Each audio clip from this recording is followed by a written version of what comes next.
So guys mastodon dock आज company ने quarter one के रिजल्ट अनाउंस कर दिए। एक चीज बहुत ध्यान से सुनना, मैंने अभी आप लोगों के साथ वेदांता ऑयल एंड गैस का रिजल्ट आज डिस्कस फिर से किया है। एक्सेप्शनल आइटम, डेफर्ड टैक्स, ये दो चीजें आपको कई बार कंपनीज के नंबर ब्लॉटेड करती देखने को मिलती है, कई बार डिविडेंड इनकम भी, जिसकी वजह से नंबर्स बहुत ज्यादा फ्लैशी नजर आते हैं। लेकिन एक्चुअल रियलिटी इन चीजों को काटने के बाद ही नजर आती है। अब वेदांता ऑयल एंड गैस में कल के दिन यही हुआ कि कंपनी में एक्सेप्शनल आइटम और डेफर्ड टैक्स, ये दोनों चीजें देखने को मिली, जिसकी वजह से कंपनी का प्रॉफिट काफी बड़ा दिख गया। अब यही चीजें इंपॉर्टेंट होती है कंपनी के रिजल्ट में समझनी। कई बार हम लोग क्या करते हैं, कंपनी के नंबर ऊपर ऊपर से देख लेते हैं, भैया रेवेन्यू देख लिया बहुत अच्छा नंबर है, प्रॉफिट देख लिया बहुत बढ़िया नंबर है, यार इससे बढ़िया रिजल्ट तो हो ही नहीं सकते। अगले दिन गिरावट मिल रही होती है, फिर लोग कहते हैं भैया यहाँ पर तो ऑपरेटर गेम हो गया, लग रहा है प्रमोटर ने माल बेच दिया, रिटेलर के हाथ में फंसा करके चले गए। यही होता है ना, इसीलिए इन चीजों को समझना बहुत जरूरी है। तो अभी वेदांता ऑयल एंड गैस का मैंने वीडियो अपलोड किया, जाकर के जरूर चेकआउट करना कि क्या क्या चीजें हमको देखनी होती है। अब आते हैं आपके मैस्टोडॉन डॉक के रिजल्ट पर।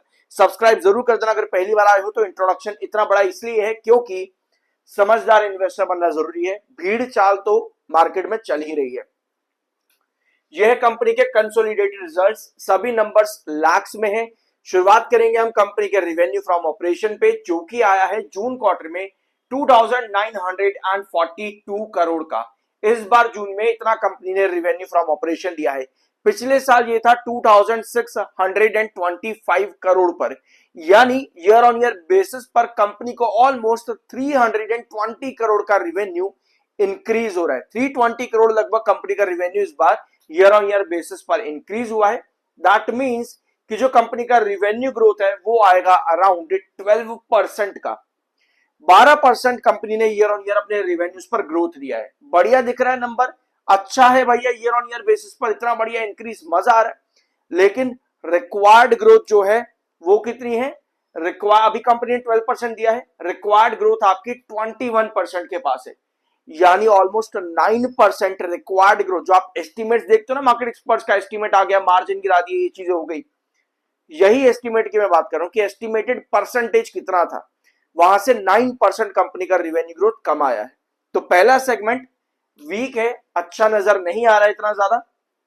भले ही ईयर ऑन ईयर कंपनी की इनकम बढ़ी है, रिवेन्यू बढ़ा है, बट जो ग्रोथ परसेंटेज रिक्वायर्ड था, एस्टिमेटेड था, उससे कम कंपनी का ग्रोथ आया है। मार्च में कंपनी का रिवेन्यू 3850 करोड़ था, यानी क्वार्टर ऑन क्वार्टर बेसिस पर कंपनी का रिवेन्यू गिर गया है। अदर इनकम कंपनी की आई है 313 करोड़, पिछले साल ये थी 323 करोड़, मार्च में 283 करोड़ की, यानी कि year on year and quarter on quarter base, sorry, year on year पर कंपनी की अदर इनकम गिरी है, बट क्वार्टर ऑन क्वार्टर पर कंपनी की अदर इनकम बढ़ी है। ये इतना बड़ा कंसर्न नहीं है अभी के लिए, क्योंकि अदर इनकम का बहुत ज्यादा एक्सीड बढ़ना, यानी कि अपने रिवेन्यू से या फिर अपने खुद के ही प्रॉफिट से ज्यादा अदर इनकम जनरेट कर देना, ओपीएम गिरा करके, वो कंसर्न होता है। तो अभी यहाँ पर मैस्टोडॉन डॉक में ये कोई कंसर्न नहीं है। आई होप ये सभी चीजें आप लोग समझ रहे होंगे कि मैं क्या क्या आपको यहाँ पे बताने की कोशिश कर रहा हूँ। टोटल खर्चे कंपनी के कितने आए हैं? ये अराउंड 2569 करोड़ के, ये कंपनी के इस बार खर्चे आए हैं टोटल। पिछले साल ये खर्चे थे 2382 और मार्च में 3340 करोड़ के। यहां पर क्या कोई कंपनी का एक्सपेंसेस में कुछ और आइटम है? नहीं, कोई एक्स्ट्रा आइटम कंपनी की यहां पर नजर नहीं आ रही जिसका इंपैक्ट एक्सपेंसेस के ऊपर ज्यादा पड़ रहा है या एक्सीड हो रहा है। तो अब हम आते हैं कंपनी के प्रॉफिट बिफोर टैक्सेस और फिर आएंगे प्रॉफिट फॉर दी पीरियड पे। ये है कंपनी का प्रॉफिट बिफोर टैक्सेस 686 करोड़ का। ये कंपनी का प्रॉफिट बिफोर टैक्सेस 686 करोड़ पे।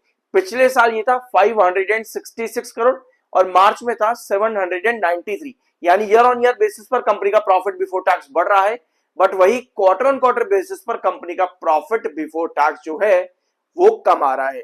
टैक्सेस देखो कट चुके हैं अब, यहां पर देख लो एक बार, यहां पे डेफर्ड टैक्स इस बार कंपनी का नहीं है।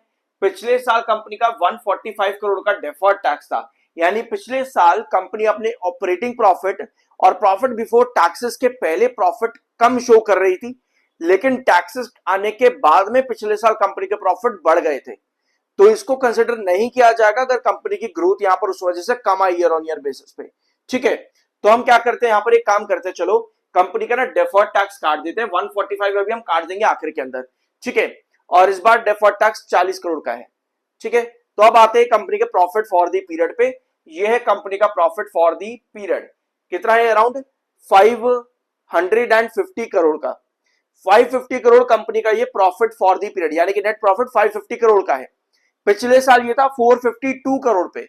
अब हम यहाँ पर क्या करते हैं, 145 करोड़ यहाँ पर पहले तो काट दो एक बार, पिछले वाले में 145 यहाँ पर काट दो, कितना बना कंपनी का? अराउंड 307 करोड़ के आसपास, है ना? इतना ही बनेगा, आप सही से कैलकुलेट कर लेना, मैं आपको रफ बता रहा हूं यहाँ पे, लगभग 307 करोड़ के आसपास बनेगा ये।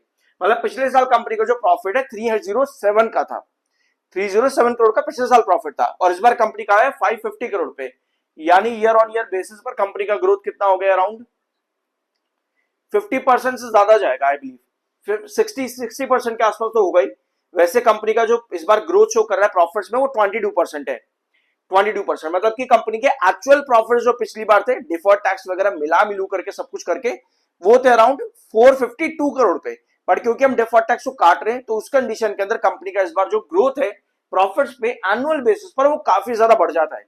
क्योंकि अगर हम एक्चुअल प्रॉफिट मतलब कि डिफर्ड टैक्स को मिलाकर के जो नंबर दिख रहा है प्रॉफिट्स का, उसी को यहां पर कंक्लूसिव समझेंगे तो कंपनी का रिक्वायर्ड ग्रोथ से जो अभी ग्रोथ आया है प्रॉफिट पे ईयर ऑन ईयर बेसिस वो गिरा है, जो कि अच्छे रिजल्ट इंडिकेट करता ही नहीं है। वो इंडिकेट करता है कंपनी का रिजल्ट काफी खराब है।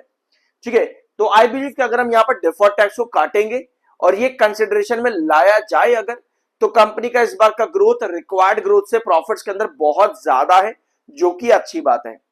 ठीक है, जो कि अच्छी बात है। अब ओवरऑल ये जो रिजल्ट है किस तरह का हुआ, अगर हम इसी तरीके से रिजल्ट को देखेंगे तो ये रिजल्ट काफी ज्यादा वीक है, क्योंकि बोथ रिवेन्यू और प्रॉफिट में जो रिक्वायर्ड ग्रोथ था उससे ग्रोथ कम आया है।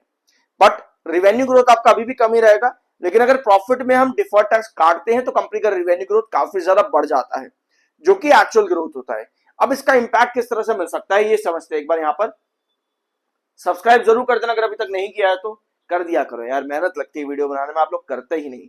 एक आधा दो तीन बंदे कर देते, ज्यादा से कर दिया करो यार, क्या जा रहा है फिलहाल। और मुझे लगता है कि मैं पूरी कोशिश अपनी तरफ से करता हूं, बाकी आपका आप देख रहे हो, आपको मालूम है ज्यादा कि भैया सामने वाला क्या मेहनत कर रहा है नहीं कर रहा। ठीक है, उसको भी उसको देख करके ही आप सब्सक्राइब करना कि सामने वाला कितनी मेहनत कर रहा है। अगर आपको लगता नहीं कर रहा तो मत ही करो भैया, क्या जरूरत है करने की। ये है कंपनी के आज की कैंडल, ये दिखा रहे कि भैया ओपनिंग काफी खराब, लेकिन भैया दिन के आखिर में मोमेंटम भी दिखाया और दिन के आखिर में सेलर भी लेकर के आ गए 2340 से, तो दोनों चीजें हो गई। पहले तो भैया सेलिंग भी आ गई ऊपर से, बाद में बढ़ा फिर से सेलिंग आ गई, यानी दो बार आज के दिन सेलिंग थी मैज़गन डॉक के अंदर। अब यहां पर सेलिंग प्रेशर का रीजन पता क्या है? ये जो आप ब्लू लाइन देख रहे हो ना, ये 21 EMA है, इसका ही प्रेशर बना पड़ा है आपके मैज़गन डॉक में लगातार इसी कैंडल से। यह है लगभग 7 जुलाई से लगातार 2500 के प्राइस से कॉन्टिन्यूसली यही प्रेशर लगा हुआ यहाँ पे। यानी अगर आपको ब्रेकआउट चाहिए ना, तो आपको पहले तो भैया 2366 ये ही क्रॉस करना पड़ेगा, क्योंकि अगर इसके ऊपर उठ भी रहा है यानी 2317 ये आपका रिजेक्शन है। इस 7 में अगर ऊपर उठ भी रहा है ना, तो भैया सेलर देकर के वापस नीचे की तरफ डंप कर जाता है। तो कहीं ना कहीं यही इंडिकेशन नजर आ रहा है कि शायद कल भी हमको यही रिजेक्शन बनता देखने को मिले। अगर यही रिजेक्शन रहता है दैट मींस कि हम कहीं ना कहीं 2280 की तरफ क्लोज हो जाएंगे। लेकिन अगर कुछ भी रिकवरी बनती है तो हमारा 2366 पर नेक्स्ट रिजेक्शन बनता है मैज़गन डॉक लिमिटेड का। तो रिजल्ट अगर हम ऊपर से कंपनी के नंबर देखेंगे तो बहुत वीक है, रिक्वायर्ड ग्रोथ से कंपनी का ग्रोथ कम आया है। बाकी अगर हम कंपनी के पिछले साल डिफर्ड टैक्स को हटा दें तो कंपनी का प्रॉफिट काफी कम आता है पिछले साल, जिसकी वजह से कंपनी का अभी का ग्रोथ प्रॉफिट्स में बहुत ज्यादा बढ़ जाता है, ऑल्दो रिवेन्यू ग्रोथ स्टिल नीचे ही रहेगा। कुछ नया जानने को मिला हो और रिजल्ट समझने का ये तरीका आपको अच्छा लगा हो, सब्सक्राइब जरूर करना। मिलता अगले वीडियो में।